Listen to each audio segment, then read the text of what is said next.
Hi, this is Lynn, and welcome to another Persuasion Byte, bite-sized tips on persuasion that you can use right away. A lot of times we focus on the stories we're going to tell, and we do a really good job. We think about our audience. What is it that would be important to them? 2, we think about our goal for telling a story, what we want them to come away with. And 3, we create characters and great detail in order to involve them in the story. And then we finish the story and we fumble on the 1-yard line. We don't tell them either what it is we want them to remember about the story or give them a call to action.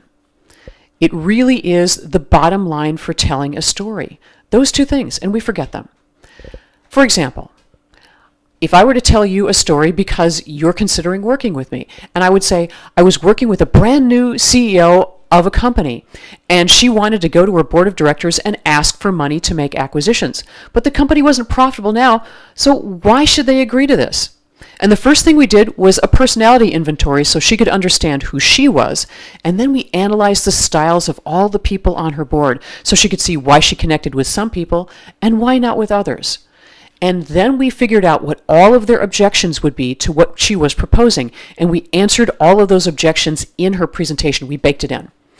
And after that, we practiced Q&A. What are all the horrible, terrible questions that she could get asked? And how could she answer them and turn those questions into the right ones by the information that she was giving?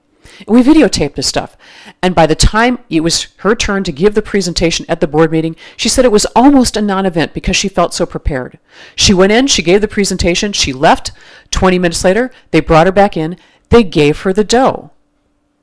I could stop right here. And you think, well, this is a nice story about Lynn.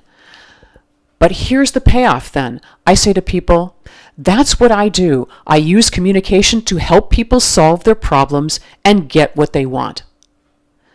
This week, whenever you tell a story, think about what the bottom line is for your story. What's the last thing you want people to remember? Because it's neuroscience. It's called the recency effect. They'll remember the last thing you tell them.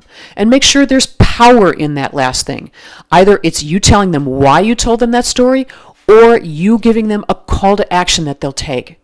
And when you do this, you become the most persuasive person in the room. Thanks for watching.